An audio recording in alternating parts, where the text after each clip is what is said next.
안녕하세요. 저는 대구에서 태어나 지금은 서울에 살고 있는 40대 후반 여자입니다. 곧 50을 바라보고 있는 나이에 어릴 때부터 산전수전 다 겪었던 이야기를 추억 삼아 한번 풀어보려고 사연을 씁니다. 지금이야 평온하고 안정적인 일상을 아무렇지 않게 받아들이며 살고 있지만 제 어린 시절에는 이런 생활을 할 수 있을 거란 생각은 전혀 못했습니다. 너무나도 우울했고 힘들었고 그리고 도망치고 싶었던 제 이야기를 속 시원히 한번 털어보려고 합니다. 드라마보다 더 드라마 같은 제 이야기를 들어주세요.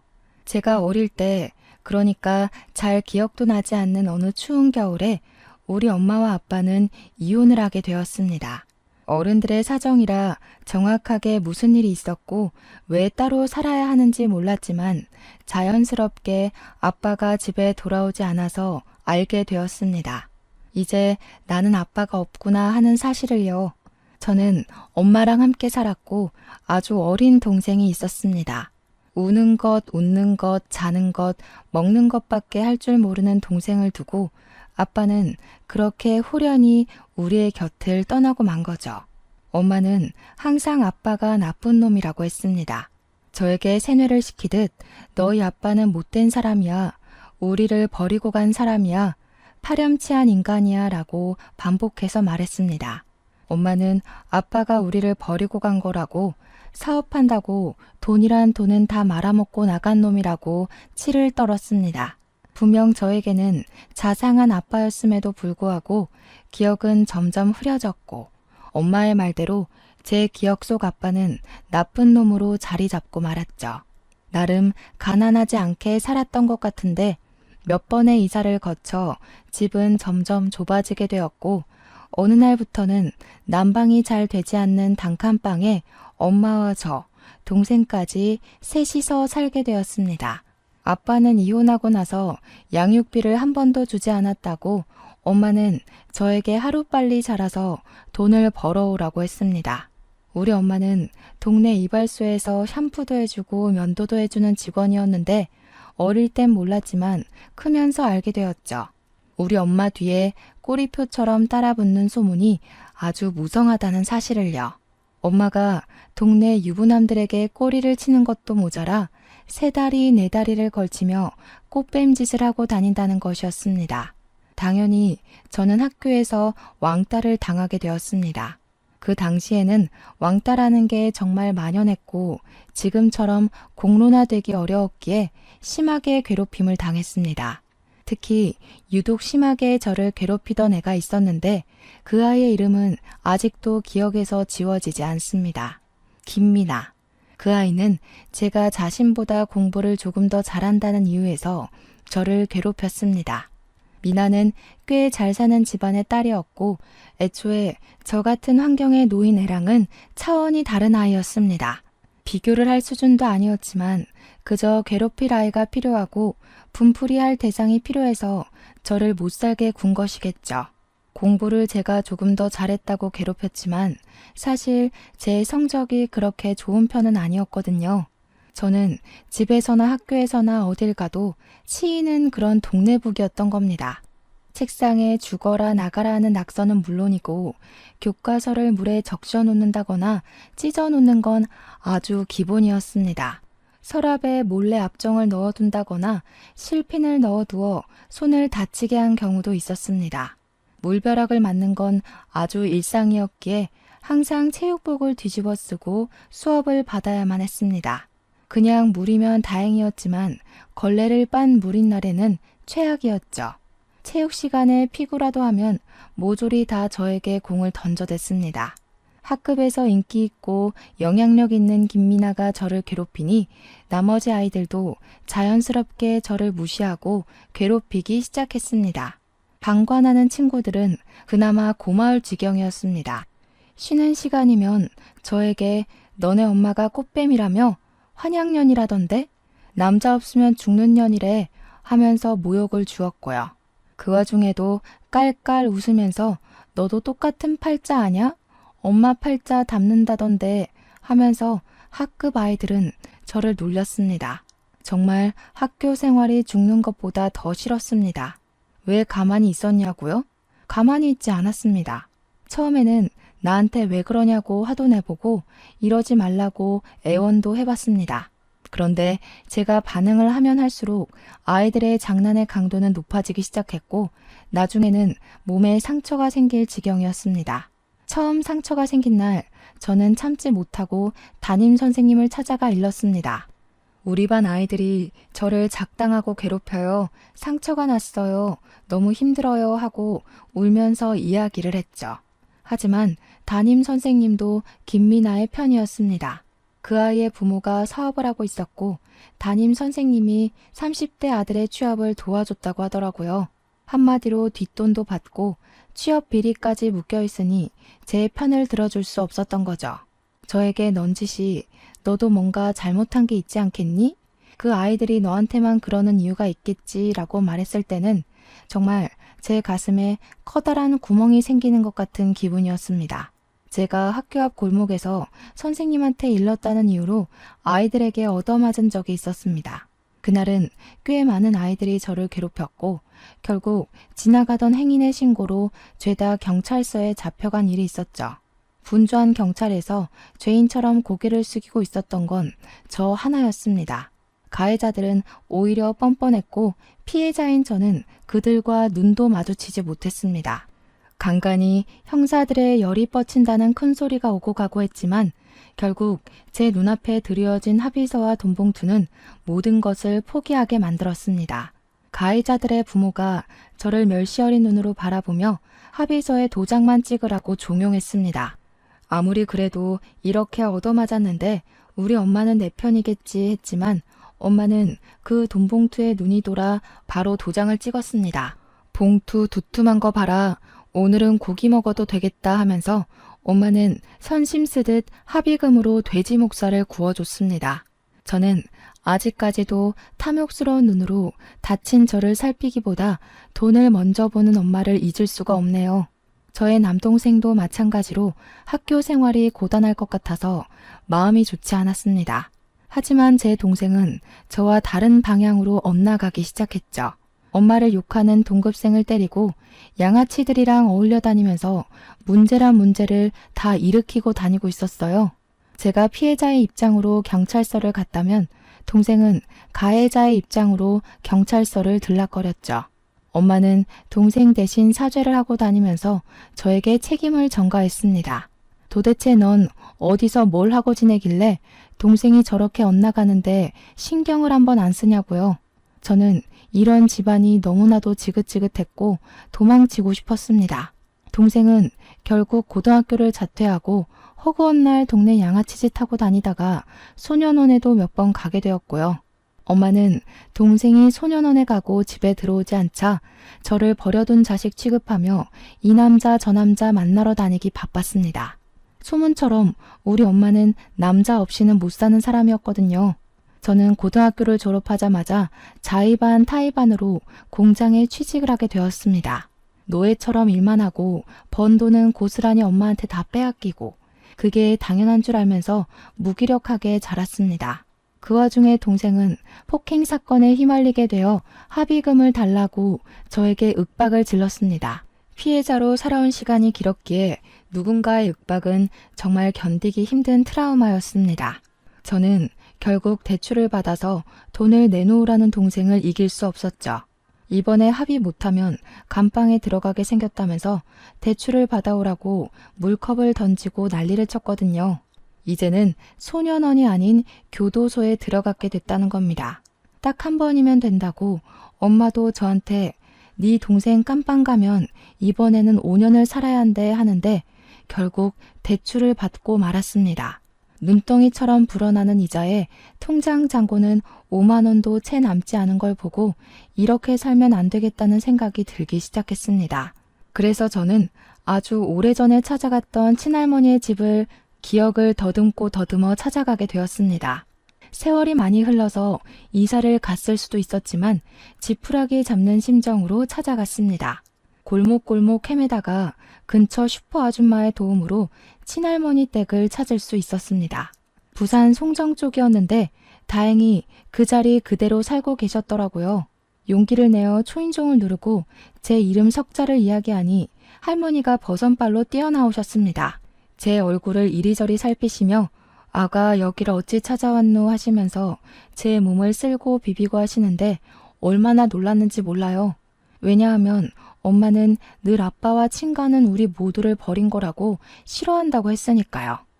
자식 버리고 간 아빠는 양육비 한 번 안 준 못된 인간이라고 파렴치한 인간이라고 했거든요. 애 둘 키우는데 돈이 얼마나 많이 드는지 아냐고 하루빨리 돈 벌어서 시키기 바빴고요.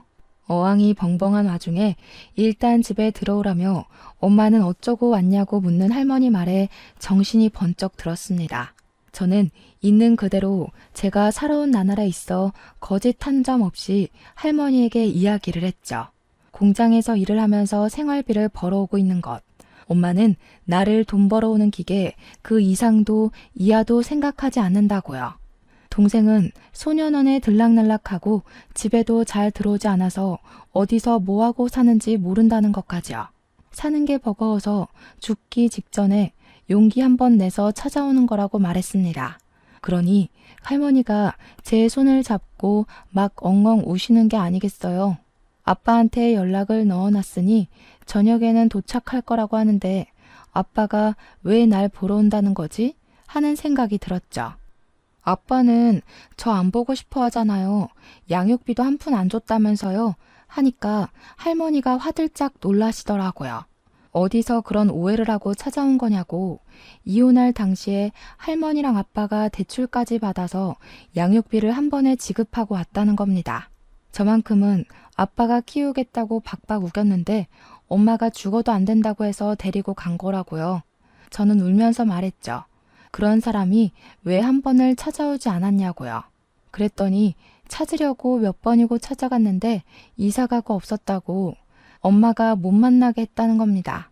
우리가 보고 싶어 하지 않는다고 했다면서 아빠 필요 없다고 하지 않았냐고 하시는데 딱 봐도 오해가 너무나도 많이 쌓여있더라고요.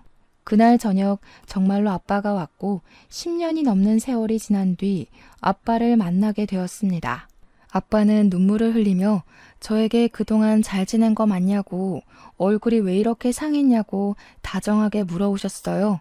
저는 했던 말을 또 반복하며 아빠가 너무 보고 싶었다고 힘들었다고 이야기를 했죠.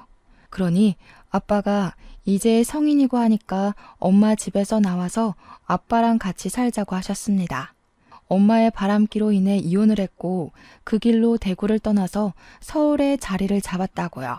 사업이 운 좋게 잘 풀려서 지금은 떡하니 중소기업 하나를 운영하고 있다는 겁니다. 하청도 많이 주고 엄청나게 성장을 했다며 하는 일이 뚜렷하지 않으면 아빠 밑에서 일을 배우라고 했어요.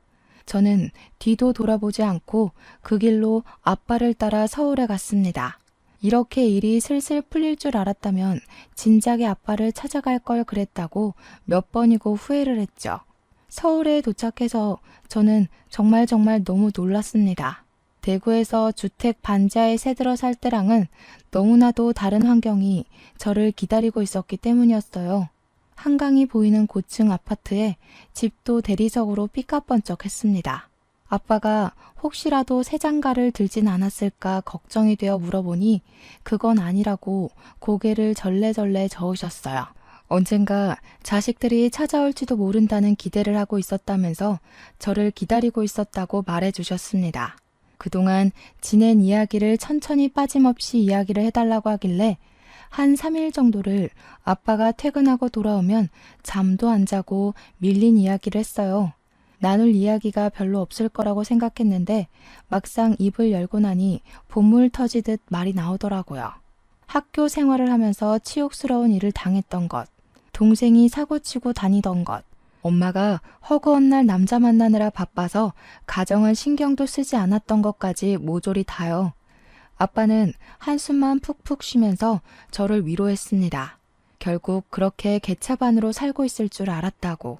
너라도 내가 데리고 나왔어야 했는데 미안하다고요. 아빠한테 혹시 동생도 기다리고 있었냐고 동생은 지금 어디서 뭘 하는지 모르겠다고 하니까 그저 씁쓸하게 웃으셨어요. 왠지 더 물어보면 안 될 것 같은 초연한 분위기가 흘러 더 이상 동생 이야기는 하지 않았습니다. 아빠는 저에게 지금이라도 하고 싶은 것이 있냐고 물었습니다. 며칠 고민을 해봐도 딱히 뭘 해야 할지 모르겠어서 솔직하게 이야기를 하니 아빠가 대학을 가보는 게 어떻겠냐고 물어보았습니다. 대학이라니 너무나도 높은 문턱인 것 같아서 처음에는 아니라고 고개를 저었지만 며칠이 지나니 궁금하더라고요. 대학에 가면 다들 어떤 생활을 할까? 정말 TV, 영화에서 보는 것처럼 그런 느낌일까 하는 궁금증이요. 저는 결국 재수학원을 등록하게 되었고 수능을 준비하게 되었습니다. 몇 년 동안 공부를 하지 않았으니 머리가 잔뜩 굳은 느낌이었지만 열심히 하니까 또 들어오긴 하더라고요. 수능이 몇 개월 남지 않은 시점이었기에 다음 수능을 준비하기로 하고 정말 남들보다 몇 배로 노력을 했습니다. 코피를 쏟아가며 공부한다는 게 이런 심정인지 몰랐는데 제 코에서 코피가 나니까 신기하더라고요. 책이 시커멓게 변할 때까지 밑줄을 치며 머릿속에 입력을 하려고 무던히 애를 썼습니다. 그렇게 1년 5개월 동안 열심히 공부를 한 결과 저는 서울에 있는 4년제 경영학과에 입학할 수 있게 되었습니다. 아빠가 저에게 회사에 들어와서 같이 일하면 참 좋겠다고 몇 번이고 이야기를 하셨기에 그 뜻을 함께 하고 싶은 마음에서였죠. 늦가기 신입생이 되어 열심히 대학에 다니는 동안 엄마랑은 단 한 번도 허락을 주고받지 않았습니다. 처음에 서울에 올라오기 전 미처 공장에 이야기하지 않았던 게 기억이 나서 딱 한 번 대구에 내려갔었거든요. 그런데 공장에서 일하던 직원들이 저보고 대체 어디에 있었냐고 엄마가 공장을 이잡듯이 뒤졌었다고 말하더군요. 엄마는 멀쩡한 얘가 갑자기 공장 일은 왜 그만두었냐며 애꿎은 공장에서 난동을 부리고 갔다고 했습니다. 저는 자세한 이야기는 하지 않고 엄마가 또 찾아오면 제가 왔었다는 이야기는 하지 말아달라고 부탁드렸습니다. 공장 직원들도 어린 나이에 제가 고생하고 있는 속사정을 대충 알고 계셨기에 알겠다고 하셨죠. 도망가고 싶다고 몇 번이나 말을 했었으니까요. 저는 사직서를 낸 동시에 휴대폰도 없애버렸어요. 아빠 집으로 전입신고도 하지 않았죠. 혹시라도 엄마가 그 집 주소로 찾아올까 봐요. 그렇게 평온하게 서울에서 생활을 이어가고 있었어요. 과거는 점점 흐려지고 있던 어느 날, 저에게도 따뜻한 봄날이 찾아오게 되었습니다. 우연히 교수님을 만나러 온 저보다 3살 많은 선배가 저를 보고 첫눈에 반했다면서 조교한테 이야기를 했다는 거예요. 귀찮을 정도로 제 번호를 물어봤고 고학번 선배이긴 하지만 저도 나이가 꽤 있는 상태로 대학에 입학을 해서 괜찮을 것 같다는 이야기였어요. 3살 차이면 딱 좋은 거 아니냐고 마치 중매쟁이가 된 것처럼 저랑 선배를 이어붙이는 조교의 말에 저는 고개를 끄덕였습니다. 솔직히 대학 다니면서 나이 차이 많이 나는 동기들 사이에서 저는 잘 어울리지 못하고 있었거든요. 학교 CC가 생겼다더라, 어느 과 누구랑 쟤랑 사귄다더라 이야기를 들을 때만 해도 캠퍼스 커플은 저와 거리가 먼 이야기로 느껴졌고요. 그런 저를 관심 있어 하는 남자가 생겼다고 하니까 괜히 마음이 몽글몽글해지더라고요. 그 선배는 벌써 29살이었고 대기업에 취업까지 마친 사람이었고요. 대학생 신분인 제가 너무 없어 보이긴 했지만 저한테 계속 만나보자 하기에 마음이 동했죠. 처음에는 부담스러웠지만 저한테 들이댄 선배가 사실 우리 학교 전설이나 다름없는 사람이라고 조교가 말해준 뒤로는 마음이 동했습니다. 맨날 과 수석 자리를 놓치지 않았고 집안도 꽤 괜찮은 집안이고 생긴 것도 멀끔해서 여자들한테 인기가 좋았다고요. 번호 교환은 했지만 사석에서는 따로 만난 적 없는 상태였는데 교수님을 만나러 온 선배와 2번 정도 같이 밥을 먹게 됐어요. 오래 기다렸다면서 굳이 학교까지 시간 내서 찾아온 이유는 저 하나였다고 하더라고요.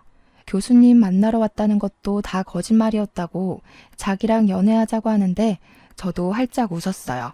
연애를 하면서부터는 세상이 달리 보이더라고요. 이 좋은 걸 왜 이제야 시작했지 하는 생각도 들었고요. 선배가 저를 애지중지하는 것도 너무나도 좋았습니다. 맹목적인 사랑은 받아보는 게 처음이거든요. 이 선배랑은 모든 게 다 처음 하는 거라 즐거웠어요.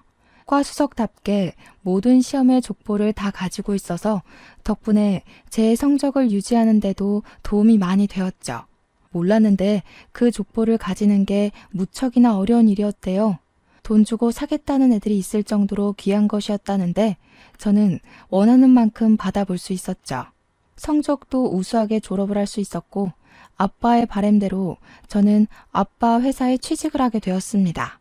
중소기업이지만 내구성이 좋은 회사였고 복지 또한 괜찮아서 제 취업이 확정되었을 때 동기들은 부러워했어요.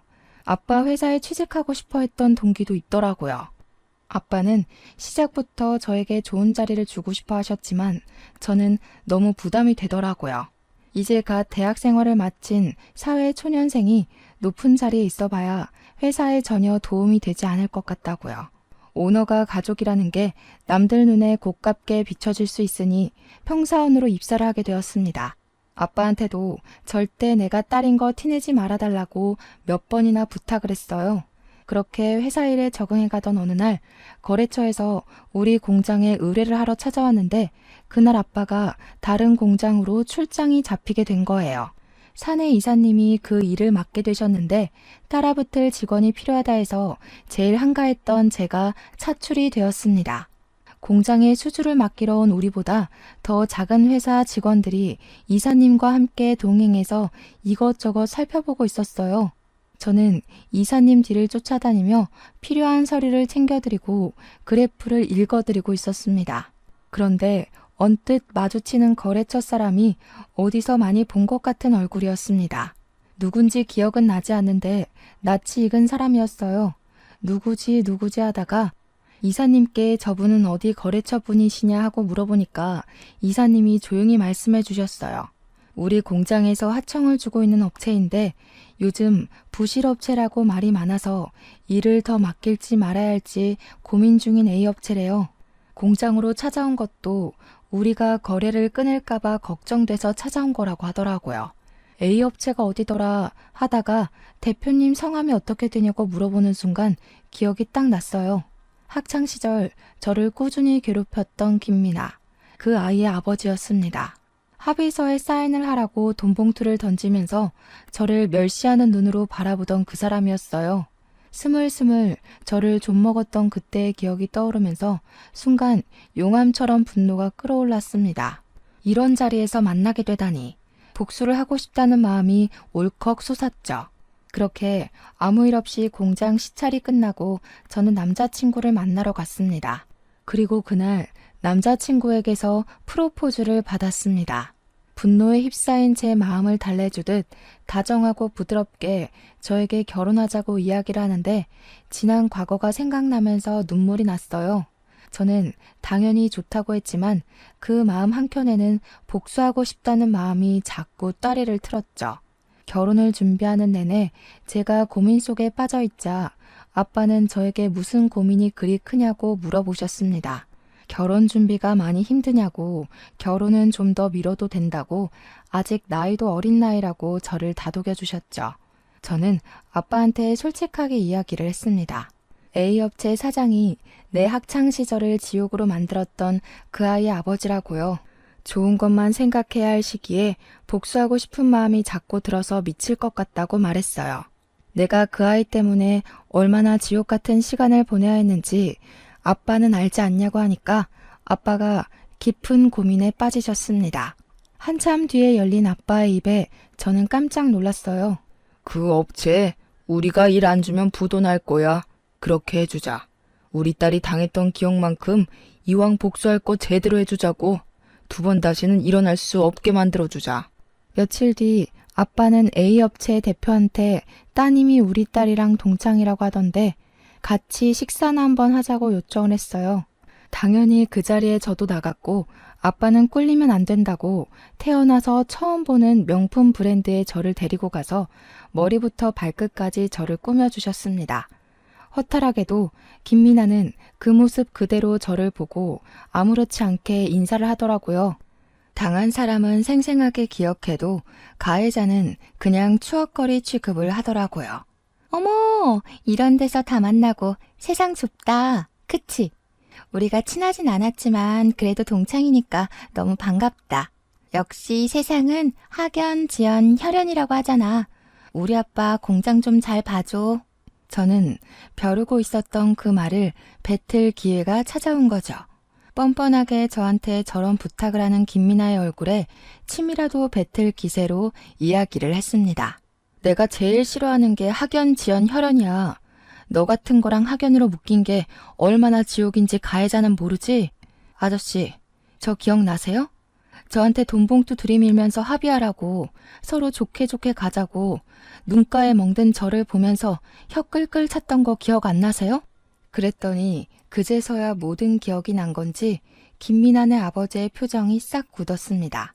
김미나 또한 부들부들 떨면서 저한테 아직도 그런 걸로 꽁에 있냐고 하더라고요. 그때 들어있던 합의금이 꼴랑 50만 원이었거든요. 미리 준비해둔 흰 봉투에 50만 원을 넣어왔었어요. 그 봉투를 부녀 앞으로 던졌습니다. 이거나 먹고 조용히 떨어지세요. 부도 처리될 거 준비 잘하시고 그나마 학연으로 묶여서 경고하는 거니까 고마운 줄 알아. 그러자 아빠가 그 부녀를 보면서 경고하듯이 이야기를 했습니다. 다 너희들이 쌓은 업보라고 평생 속죄하고 살으라고 했습니다. 그 어린 나이에 치기 어린 질투로 한 행동이라고 하기엔 너무나도 내 딸이 받은 상처가 크다고요. 그러면서 우리 공장에 지불해야 할 미납금을 한시라도 빨리 갚아주길 바란다고 덧붙이셨습니다. 김미나네 아버지는 그런 법이 어디 있냐고 다시 한번 생각해달라고 애원했지만 아빠는 바로 거래를 끊어버렸습니다. 당연히 미납금 지급 소송도 거셨고 김미나네 집은 한순간에 부도 처리가 되고 차압딱지가 붙었다고 했습니다. A업체에 다니던 노동자들에게 아빠가 뒤에서 몰래 도와줘서 단체로 임금 미지급 소송도 걸리고 노동청을 제 집 드나들듯 다녔다고 해요. 이렇게 손쉽게 한 사람의 모든 걸 무너뜨릴 수 있는 거구나 하는 허탈한 생각도 들었습니다. 그렇게 복수를 하고 나니까 알터니가 빠진 것처럼 속이 시원해지더라고요. 모든 사건을 알게 된 예비 신랑 또한 저에게 잘했다고 칭찬을 해주었습니다. 그렇게 우리는 본격적으로 결혼 준비를 시작했고 저는 끝까지 대구에 있는 엄마와 동생에게는 알리지 않았죠. 그들이 대구에서 뭘 하고 먹고 살아있는지 전혀 모르고 있었거든요. 결혼식 당일에 혼주석에 아빠만 덜렁 앉아 있었어요. 시댁에서는 저의 모든 사정을 알고도 내색하지 않았고 저를 가족으로 받아주셨습니다. 솔직히 가정 환경 때문에 반대하실지도 모른다는 불안한 마음이 있었거든요. 아무래도 정상적이진 않았으니까요. 남자에 미친 엄마나 교도소를 제 집인 줄 아는 동생이나 사고가 끊이질 않았으니까요. 진심으로 헤어지라고 하면 어쩌지 하는 걱정과 달리 시댁에서는 저를 큰 마음으로 품어주셨습니다. 집안이 소문대로 꽤 괜찮은 집안이었는데 오점이 될 수 있는 저를 그렇게 따뜻하게 안아주시다니 정말 감사했죠. 대학 교수이신 어머님과 장학재단을 관리하시는 아버님까지 정말 교육자 집안답게 품이 있으셨습니다. 아빠의 손을 잡고 입장을 했고 아빠가 혼주석에 앉아있는 걸 보면서 눈물이 얼마나 흘렀는지 몰라요. 나에게도 내 가족, 내 가정이 생기는구나 싶어서요. 그렇게 많은 사람들의 축복 속에서 결혼식을 무사히 마치고 태어나서 처음으로 해외여행이라는 것을 가보게 되었습니다. 욕심이 잔뜩 나는 첫 해외여행이었기에 남들처럼 휴양지로 떠나지 않고 유럽 일주를 갔어요. 짧은 시간 동안 많은 나라를 둘러봐야 했기에 매일 밤마다 녹초가 되어 기절하듯 잠이 들었지만 행복했습니다. 너무나도 재미있던 신혼여행을 마치고 신혼집으로 입주를 했습니다. 그런데 제가 생각 없이 전입신고를 하면서 신혼집 주소로 옮기게 되었고 그게 큰 실수였다는 것을 나중에 깨달았죠. 한 2달쯤 지났을까 남편이랑 주말에 뭘 하지 하면서 고민을 하다가 아빠를 모시고 식사를 할까 했어요. 나가서 먹기에는 메뉴 정하기도 귀찮고 해서 집에서 대충 만들어 먹자고 아빠를 집으로 초대한 상태였죠. 남편이랑 간단하게 장을 봐서 집에서 요리를 하고 있는데 누가 초인종을 누르더라고요. 아빠인 줄 알고 아무 생각 없이 문을 열어주었는데 아빠를 찾아간 그날 이후로 한 번도 본 적 없었던 엄마랑 동생이 찾아왔더라고요. 제가 현관문을 열고 잔뜩 얼어있는 상태로 그들을 마주하고 있으니 남편이 장인어른 오셨어요? 하면서 나왔어요. 젊은 남자와 여자가 서 있는 걸 보고 제가 얼어붙은 걸 보고 남편이 눈치를 챈 거죠. 고얀 년, 우리 버리고 도망가서 잘 먹고 잘 살고 있었네. 결혼까지 했어? 엄마도 없이? 집도 으리으리하고 좋네. 돈을 좀 번 거야? 아니면 로또가 된 거야? 뭐야? 어디서 이런 집이 생겼어? 돈 좀 줘봐. 남편은 우리 엄마의 상스러운 언행에 제 눈치를 보면서 눈살을 찌푸리고 있었습니다. 저는 순간 몰려오는 수치심에 정신을 번뜩 차렸어요. 아빠가 오기 전에 이 모자를 쫓아내야 한다는 생각이 들어서 나가서 이야기를 하자고 했죠. 그러니까 동생이 저를 팍 밀치면서 신발을 벗고 집으로 들어오더라고요. 맛있는 냄새가 나는데 배고프니까 밥 좀 달라고 하면서 우리 남편한테 매형? 매형이라고 불러야 하나? 이러고 있더라고요. 그래, 우리 사위가 돈이 많은가? 우리 딸이 팔자가 기가 막히게 좋네. 어디서 이런 부잣집 아들내미를 물었어? 얘, 너는 부모 없이 결혼하면 시댁에 책 잡히는 거 몰라서 그런 짓을 해? 내가 부모가 없긴 왜 없어? 나 아빠 있어. 제가 아빠를 입에 올리자마자 엄마는 제 뺨을 사정없이 후려쳤습니다. 악소리를 내면서 벌겋게 부어오르는 뺨을 만지자 남편이 놀래서 저에게 달려왔어요. 이게 무슨 짓이냐고 당장 나가라고 소리치는 남편의 말은 들리지도 않는지 엄마는 저를 노려보고 있었습니다. 저도 지지 않고 같이 노려봤어요. 제 나이가 몇인데 엄마랑 헤어진 지가 몇 년인데 아직까지 그 어린아이로 보고 있는 건지 저는 더 이상 무서울 게 없었습니다. 저에게는 든든한 아빠도 우직한 남편도 함께 있었으니까요. 너 집 나가서 찾아간 게 네 아빠야? 그 사람이 어떤 파렴치한 인간인지 다 알면서 거길 찾아갔다고? 어떤 사람이 무슨 양육비도 대출받아서 일시불로 다 줬다는데 그 돈 어디다 날려먹고 나한테 돈 벌어오라고 종용을 한 거야? 네 아빠가 우리 버리고 떠난 건 사실이지 않니? 진실을 흐리려고 하지 마. 우리를 버리긴 뭘 버려. 엄마가 바람 펴서 떠난 거지. 그 말에 엄마는 아무 소리 하지 않고 부들부들 떨고 있었습니다. 철없는 남동생만 집 구경하느라 정신이 없어 보였어요. 우리 남편한테 가서 나 방 하나만 줘라 매형 이러고 있더라고요. 그 말을 듣자마자 제가 열이 뻗쳐서 소리를 꽥 질렀습니다. 당장 나가. 내 집에 발 디딜 생각하지 말고 꺼지라고. 나는 당신 같은 사람 엄마라고 생각해 본 적도 없으니까 나가. 아빠는 그럼 나한테는 땡전 한 푼 안 주고 누나만 몰래 챙겼던 거야? 서운하네. 이 집도 아빠가 해준 거야 혹시? 아빠 번호 좀 줘봐. 안 그래도 나 이번에 합의금 나가야 하는데 아빠한테 돈 좀 달라고 해야겠다. 아니면 누나가 줄래? 그 순간 아빠가 집에 들어왔습니다. 무슨 소란이 이렇게 크냐고 집에 들어왔다가 거실에 서 있는 엄마랑 동생을 보고 아빠의 표정이 딱딱하게 굳었습니다. 오랜 시간이 흘렀지만 한 번에 알아본 듯 했어요. 이 미친 여팬네가 여기가 어디라고 찾아와? 내가 내 딸 집 온다는데 당신이 뭔데 상관이야? 우와, 아빠야? 얼굴도 기억 안 나서 몰라볼 뻔했네. 아빠, 나 진짜 서운하다. 어떻게 누나만 쏠랑 챙길 수 있어? 만나자마자 이런 얘기해서 미안한데 나도 솔직히 자식인데 챙겨줄 수 있잖아. 혹시 5천만 원만 해줄 수 있어? 돈 해주면 나는 누나 안 찾아올게. 내가 돈 나올 구멍이 없어서 누나 찾아온 거거든. 동생이 신이 나서 떠들고 있는데 아빠가 동생을 싸늘하게 쳐다보더라고요. 저를 처음 봤을 때랑은 너무나도 다른 반응에 저는 오금이 저릴 지경이었습니다. 저를 보고는 눈물을 뚝뚝 흘렸던 아빠였는데 동생은 거의 죽일 듯이 노려보고 있었어요. 아직까지도 애한테 말을 안 해줬어? 엄마는 누나를 이리저리 굴리면서 뭘 굳이 긁어 부스럼을 만드냐고 핀잔을 줬어요. 아빠는 거칠게 이마를 문지르면서 동생을 향해 이야기를 했습니다.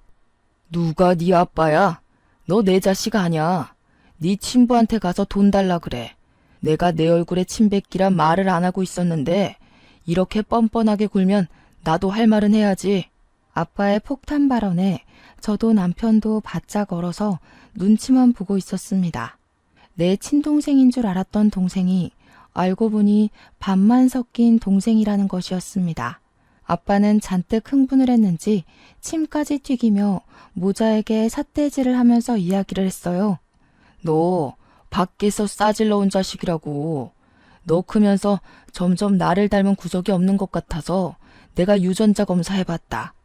내 친자식 아닌 거 알고 이혼한 거야 내가. 돈 필요하면 너네 친부 찾아가라. 아직 친부가 누군지도 모르지?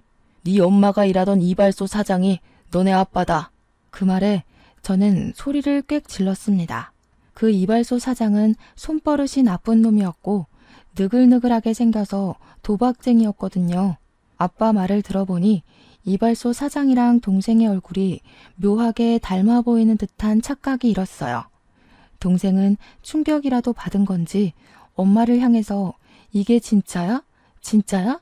하고 있고 엄마는 찔리는 게 있는지 시선을 피하더라고요.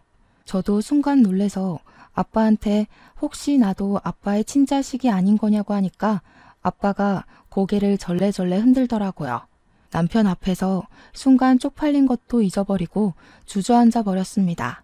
남편은 놀래서 저를 일으켜 주었고 아무런 걱정도 하지 말라면서 저를 토닥여 주었어요. 저는 정말 순식간에 일어난 출생의 비밀이 밝혀진 현장에서 정신이 쏙 빠졌죠. 내가 우리 딸만큼은 꼭 데려오고 싶었는데 그 시절 법이 참으로 고약했지. 애들은 엄마가 키워야 정서적으로 안정이 되니만이 아주 돈 벌어서 친권 꼭 찾아오겠다고 악착같이 일했다. 엄마, 진짜냐고. 내가 그 이발소 미친놈 자식이 맞냐고. 아빠가 말하는 거 다 구라지? 말 좀 해봐. 이발소 아저씨는 여전히 정신 나간 사람처럼 도박을 하고 술을 먹고 사고를 치고 다니는 것 같았습니다. 술 먹고 지나가는 사람들이랑 시비에 걸려서 경찰서를 자기 집처럼 들락날락하고 돈 노름하다가 빚도 진 거죠. 그 돈을 엄마가 그동안 갚아주면서 둘이 몰래 만나고 있었는데 그게 전부 까발려진 겁니다. 심지어 이발소 아저씨는 유부남이었거든요. 그러면 그 비가 어딜 가겠니? 뻔하지. 너도 그 미친놈 닮아서 맨날 경찰서 교도소 왔다 갔다 하는 거 아니니? 아씨, 그걸 왜 이제 말해, 쪽팔리게. 그리고 나랑 그 미친놈이랑 어디가 갔다는 거야? 아, 진짜.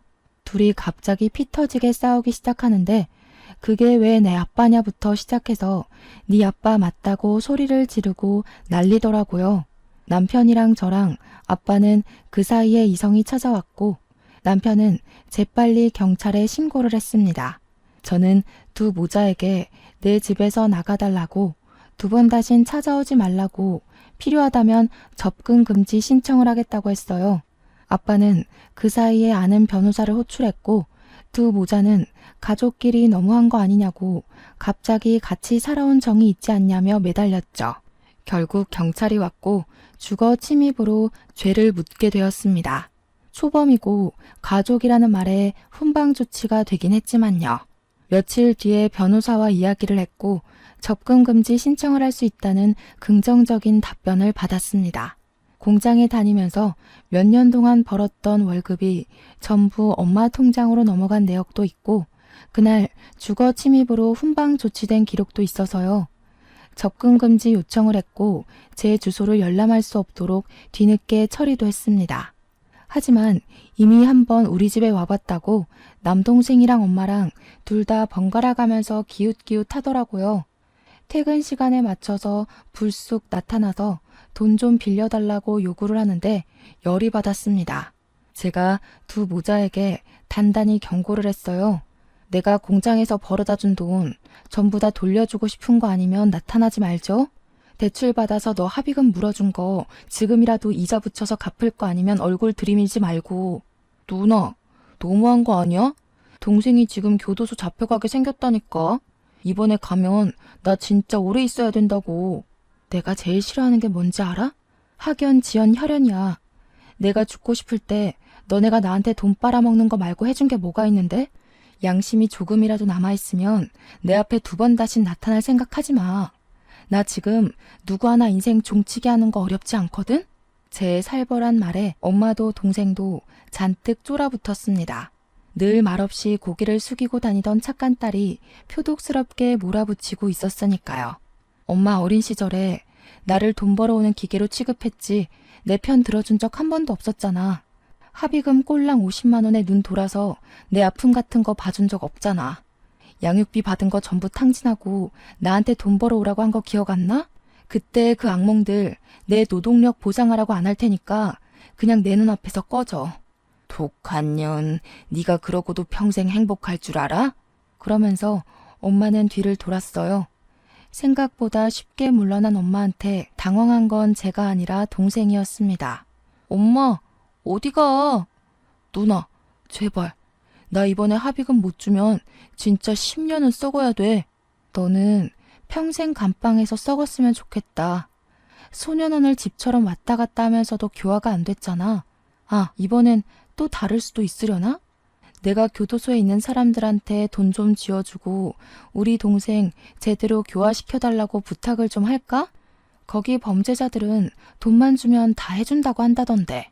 동생이 흠칫 놀라더니 부들부들 떨면서 욕을 내뱉고 엄마를 따라 사라졌어요. 한참 실랑이를 한 덕분인지 완전히 녹초가 되어서 집에 돌아오니까 먼저 들어온 남편이 저를 꼭 안아주더라고요. 그런 인간들 때문에 마음 다치지 말라고 다 잊어버리고 살 수는 없지만 힘들어하지 말라고 해줬어요. 저도 고맙다고 인사하면서 남편을 마주 안았습니다. 그 뒤로 엄마가 어디서 뭘 하고 있는지 지금까지 제 앞에 나타난 적이 없습니다. 동생은 결국 감방에 들어갔다고 하더라고요. 영치금 넣어줄 사람이 없어서 힘들게 지내고 있는 것 같습니다만 저도 찾아갈 생각은 없습니다. 남편이랑 아빠 덕분에 소금을 뿌린 것 같았던 상처는 아물었고 지금의 저는 행복하게 살고 있습니다. 고생 끝에 낙이 온다. 그 말을 요즘 제일 좋아합니다. 저는 정말 낙을 찾았고 낙원을 가졌습니다. 평생 이렇게 남편과 아빠와 그리고 저를 믿어준 시댁 식구들과 두런두런 행복하게 살고 싶습니다. 제 이야기를 들어주셔서 감사합니다.